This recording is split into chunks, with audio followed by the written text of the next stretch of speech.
What if I told you there's a simple formula to help you identify undervalued blue chip stocks without any complex analysis, fancy indicators, and paid subscriptions? One simple formula and everything is free, and you can do it by yourself. In this video, I'm going to show you how to use the Graham number to identify potentially undervalued stocks from Dow 30, TSX 60, and Nifty 50 across US, Canada, and India. Hello, if you're new to my channel, my name is David Das, a retired engineer, and you're watching my YouTube channel, Think and Retire. I have retired from my corporate job 10 years ago in 2015, and I have been investing in the stock market since the late 1990s, so for over 25 years. If you find any value in this video, please like and share. And I see there are a lot of non-subscribers watching my videos, so if you have not subscribed to my channel yet, please do so and press the bell icon so you're notified whenever I upload new videos. What is the Graham number? Graham number was created by Benjamin Graham, the father of value investing and mentor to Warren Buffett.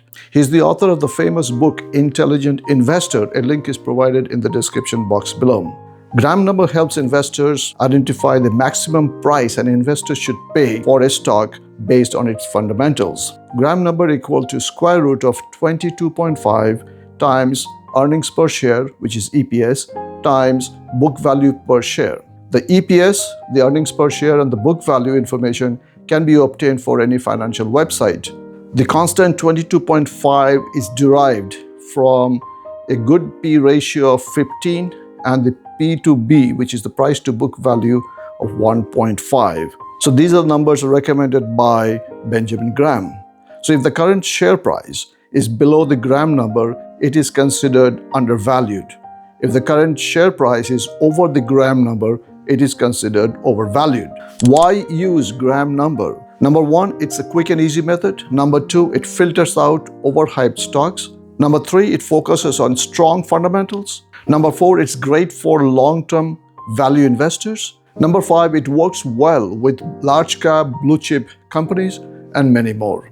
This method is more suitable for asset-based companies which has a consistent earnings per share. Again, this is a starting point, it's not the final decision tool. And obviously there are some limitations. Some companies have negative earnings per share and negative book value.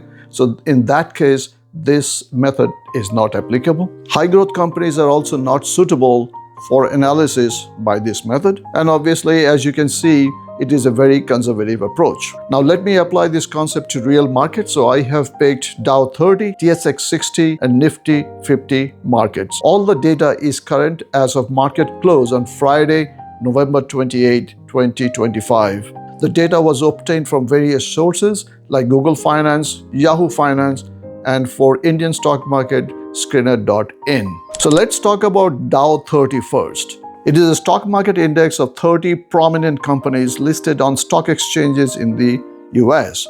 If you have watched my previous videos, you may be familiar with this Google sheet. It extracts information from Google Finance and populates the list. The cool thing about this sheet is you can see the 52-week graph of each of the stocks, and you can also compare the 12-month return, the p-value, the earnings per share, and the average volume. I have added the book value manually, and then I have calculated the Graham number, which is the last column highlighted in yellow for each of these Dow 30 stocks. You will find that I only found one stock, Verizon, whose current market price is below the Graham number. The current market price is $41.11, and the Graham number is $51.27. Again, please, this is not a stock recommendation. Please use your own judgment and your own analysis before buying and selling any stocks. Next, I'm going to talk about the Toronto Stock Exchange, the TSX 60. TSX 60 index is a stock market index of 60 large companies listed on the Toronto Stock Exchange. You will see there are 3 stocks whose current market price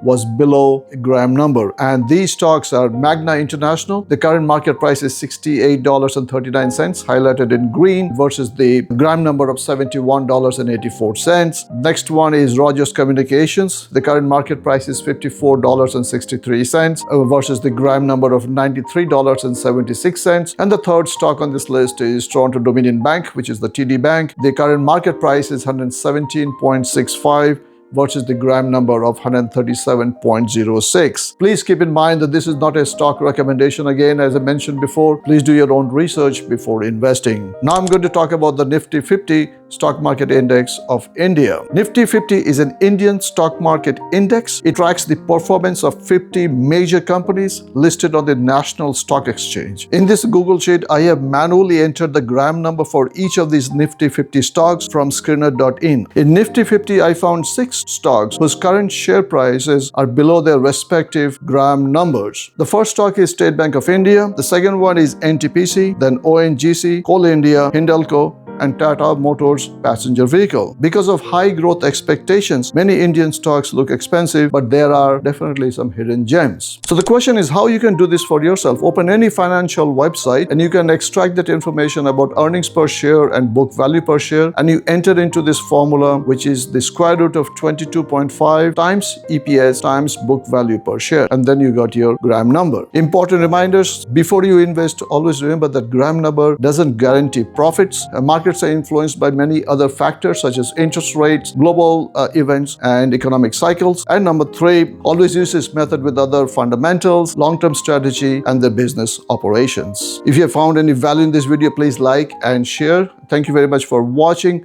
See you next time. Until then, happy investing.